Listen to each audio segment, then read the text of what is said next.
Salut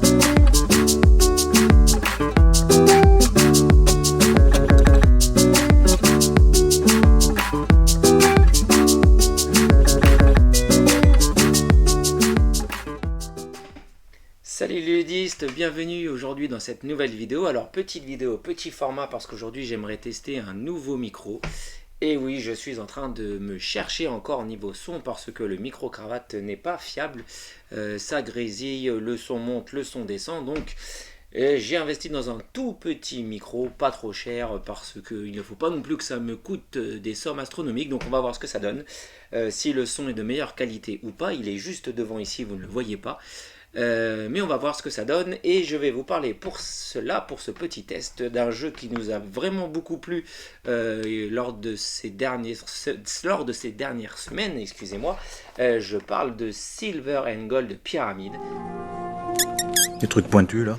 Alors non, je ne pourrais pas faire de comparaison avec le Silver and Gold de base parce qu'on ne le possède pas et parce que je ne peux pas acheter absolument tous les jeux même si je le souhaitais. Donc voilà, je ne pourrais pas faire de comparaison avec le Silver and Gold. Si vous voulez voir un petit peu comment Silver and Gold se passe, il y a des vidéos sur YouTube, je pense. Moi je vais vous parler de ce petit Silver and Gold et pour ça je vais vous faire un petit tour, une petite manche en solo. Juste pour que vous voyez un petit peu comment ça fonctionne. Il n'y a pas de mode solo, hein, c'est de 2 à 4 joueurs. Des parties de 20 minutes pour 8 ans et plus. Un jeu de Phil Walker Harding. Et donc on fait rapidement un petit tour, une petite manche rapide en solo juste pour voir les mécaniques et voir comment cela fonctionne. A tout de suite pour la petite manche.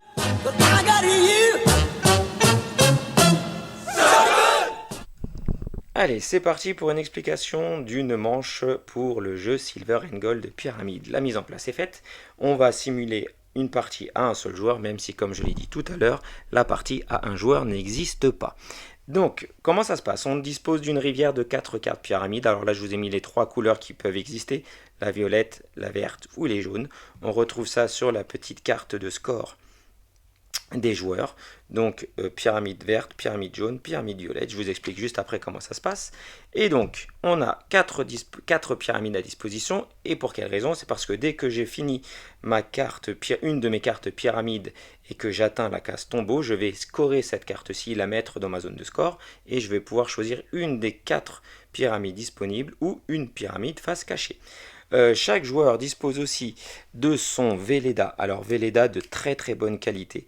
Une pointe super fine. Hop, le zoom ne fonctionne plus. Oui, si presque. Donc pointe super fine, vraiment des feutres de très très bonne qualité.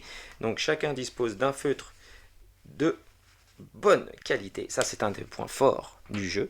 On aura aussi besoin des cartes expédition qui représente en fait les formes, les polyomino qu'on va devoir inscrire dans notre pyramide en commençant par la petite flèche ici et le but, je vous rappelle, c'est d'atteindre le tombeau.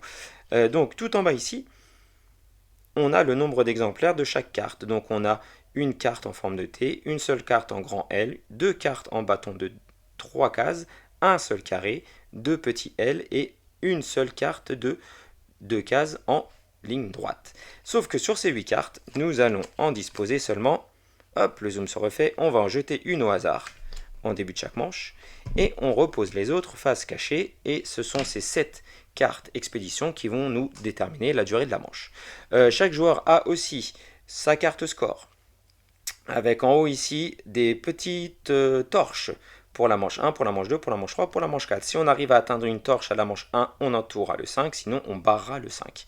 On a ensuite les scores de pyramide. Ici, à chaque fois que je vais réussir à faire une paire de pyramides vertes, le premier joueur à faire une première paire aura 10 points, il entourera cette case, les autres barreront cette case.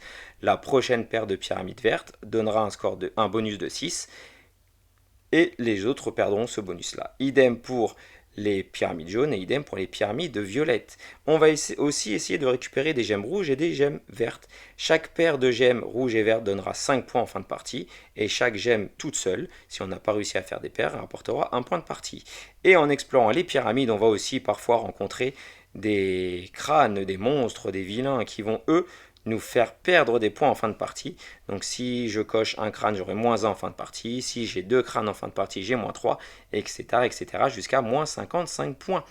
Et enfin ici, chaque pyramide complètement explorée, c'est-à-dire chaque carte que j'aurai explorée jusqu'au tombeau, me rapportera 10 points par carte. Voilà. En début de partie, chaque joueur aura 2 cartes tombeau. Enfin, je crois que si je ne me trompe pas, on aura un draft. On aura 3 cartes et on en garde 2 pour nous. Chaque joueur révèle ses 2 cartes et on peut commencer la manche immédiatement. Comment ça se passe? C'est très simple. Je retourne une carte.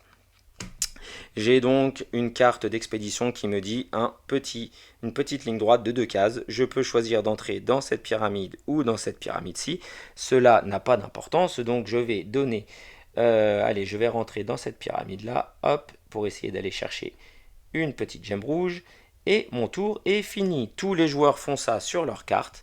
Donc j'ai indiqué sur ma carte, hop, mon petit chemin qui correspond à ma carte expédition. Je vais essayer d'aller attraper une gemme rouge, d'aller pourquoi pas attraper la torche pour avoir les 5 points, et après de sortir. Donc deuxième, hop, un T. Alors je pourrais, allez, un T de 3 sur 2, je vais faire sur celle-ci.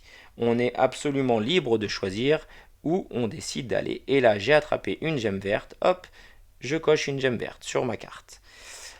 Carte suivante. Un grand L. Alors un grand L, c'est parfait. Alors le grand L, vous voyez, je pourrais décider d'aller attraper ces 2 gemmes rouges ici, ou je peux essayer d'aller attraper cette torche. Je vais aller attraper la torche. Hop, j'ai fait, hop, j'ai attrapé la torche. On est dans la manche 1. Donc dans la manche 1, je vais entourer cette torche-ci, c'est 5 points en fin de partie. Si jamais je récupère une deuxième torche lors de cette manche, je ne marquerai pas à nouveau 5 points. Je continue. Un grand bâton, un grand L de 3. Alors le grand L de 3, où est-ce que je vais pouvoir le mettre?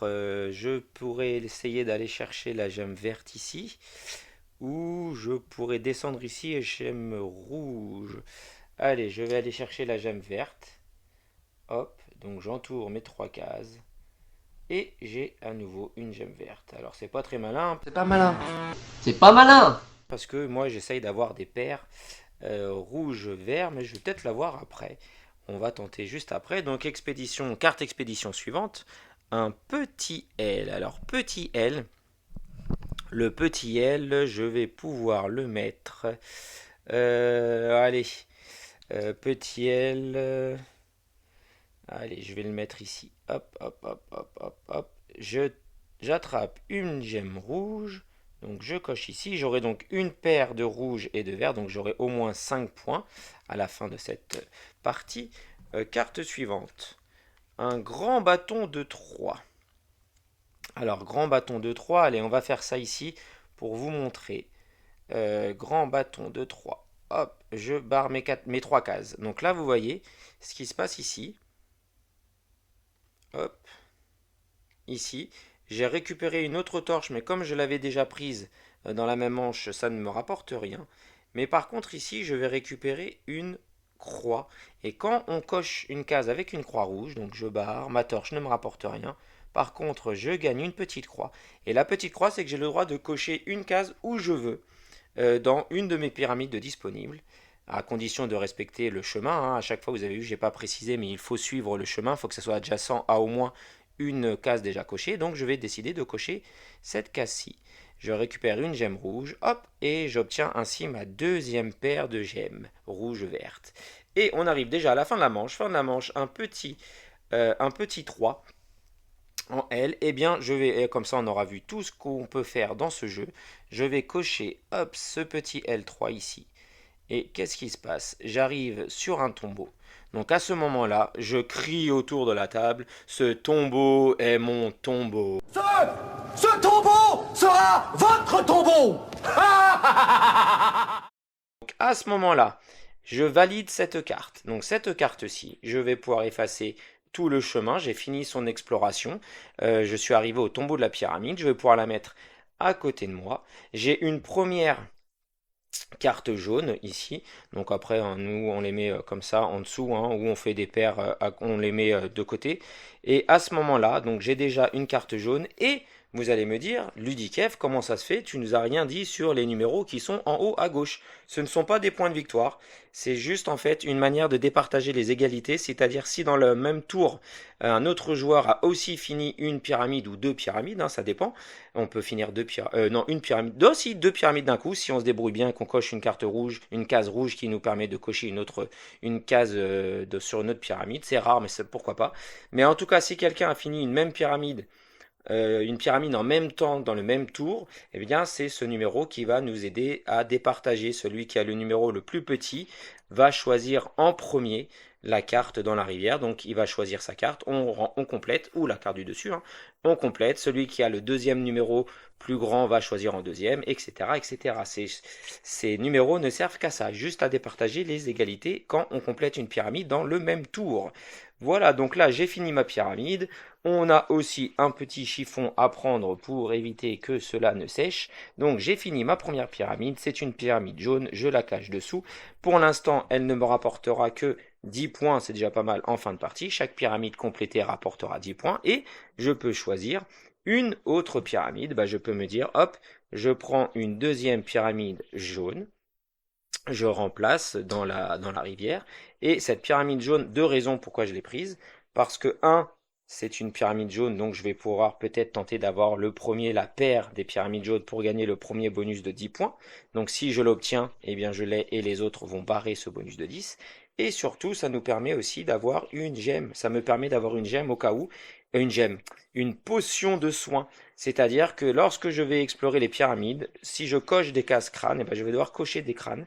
Et chaque potion va me permettre, si j'atteins cette case potion, là, quand je coche une case potion, ça me permet d'effacer 2 crânes sur ma fiche de score. Attends, j'ai pas pris de potion magique, moi. Aïe. Donc voilà, vous savez tout sur ce Silver and Gold Pyramide. C'est vraiment sympa, ça se joue vite. Vous avez vu là, on a déjà fini une manche. La manche suivante commencerait, hop, on reprend les 8 cartes, on mélange, on en retire une au hasard, c'est-à-dire qu'on ne sait pas quelle figure nous n'aurons pas. Et on repioche à nouveau les 7 cartes pour faire la manche 2. À la fin de la partie, on fait des totaux. Alors admettons, on triche un petit peu, hein. J'ai exploré cette pyramide, je suis arrivé à mon tombeau, j'ai crié ce tombeau est mon tombeau, je valide ma carte. Je suis le premier à avoir 2 cartes jaunes. À ce moment-là, hop, j'entoure mon bonus de 10 points. Les autres cochent le bonus de 10 points jaunes, ils ne pourront plus l'avoir. Et le prochain qui fera une paire de 2 jaunes jouera pour 6 points de bonus, etc., etc. Et on fait ceci pour les 3 couleurs. Donc voilà pour ce Silver and Gold Pyramide. Remarquez, vous voyez, on peut très bien essayer aussi d'y jouer en solo et de battre son score, hein, c'est pas dérangeant. Donc pas de mode solo véritable, mais on peut essayer d'y jouer tout seul et de faire le meilleur score possible. Donc voilà pour ce Silver and Gold Pyramide, on se retrouve tout de suite pour un petit avis express. À tout de suite. Et voilà, donc on se retrouve pour un petit avis express très rapide. Le son a l'air de fonctionner. Alors je vous montre rapidement, c'est un micro de youtubeur avec de la lumière et tout. Donc ça a l'air plutôt sympa, ça a l'air de plutôt bien fonctionner. Le son a l'air de meilleure qualité. N'hésitez pas à dire dans les commentaires ce que vous en pensez. J'espère en tout cas que ça sera plus agréable à écouter qu'avec le petit micro qui faisait des petits bruits de fruissement, etc. Froissement plutôt que fruissement. Ludikev, t'es fatigué, hein, c'est la début de période pourtant là. Hein. Donc, petit avis express de ce Silver and Gold Pyramide. Franchement, un très très bon jeu, super agréable. Une très bonne surprise, des parties qui durent 20 minutes, de la petite interaction avec les adversaires pour voir où ils en sont. S'ils sont prêts à finir une paire d'une couleur, on se dit bon, ça sert à rien que je parte tout de suite dessus, je vais essayer de moi en faire une autre de mon côté. Est-ce que je rush pour aller très vite finir des pyramides pour scorer 10 points, 10 points, 10 points, 10 points, 10 points, parce que chaque pyramide explorée c'est 10 points. Et du coup on peut switcher totalement les majorités, enfin les bonus par paire. Est-ce que je me concentre sur les gemmes rouges, gemmes vertes et je fais un maximum de combinaisons? Ça peut être payant aussi, 5 points pour chaque paire, c'est plutôt sympa. Est-ce que je prends le risque de me prendre beaucoup de crânes et j'espère avoir une carte pyramide ou deux avec des fioles pour pouvoir me supprimer des crânes, parce que les fioles sont assez rares, on n'en a pas sur toutes les pyramides. Donc plein de petites choses comme ça sympas, c'est rapide, en 20 minutes c'est joué, les règles sont archi simples. Vraiment très très surpris, très plaisant. Je regrette absolument pas cet achat un petit peu au pif, au hasard. Je ne m'étais pas du tout renseigné sur le jeu. Je me suis dit une petite boîte. Il me manquait un petit prix pour compléter une commande. Je me dis allez hop, un petit flip and write. Même si on en a déjà beaucoup, et ben celui-là nous a pas mal surpris. La qualité du stylo est vraiment géniale. Donc ça c'est vraiment top. On peut même se resservir de ce feutre là pour d'autres jeux. Parce que c'est vraiment très très bien. Petit hic, non, toujours dans les tops de ce qui nous plaît dans ce jeu là, les cartes sont de bonne qualité, ça s'efface super bien, ça glisse bien quand on coche dessus, donc l'édition est plutôt pas mal. Petit flop, les illustrations par contre, bah, c'est du tout simple, hein. C'est pas, voilà, vous avez vu hein, tout à l'heure, c'est pas de... Il n'y a pas de superflu, on va dire, c'est efficace, c'est des cases, on coche, il y a des petits dessins de pyramides et de pyramides Maya, de pyramides en Égypte, etc. Donc les illustrations sont pas folles, mais après ça fonctionne, c'est vraiment efficace, simple, efficace et plaisant, c'est le plus important. Donc un flop entre guillemets pour les illustrations, mais pas vraiment finalement, hein. Le principal c'est que ça soit très clair et très précis. Les cartes sont plutôt de bonne qualité. Comme je vous ai dit, le feutre glisse super bien dessus.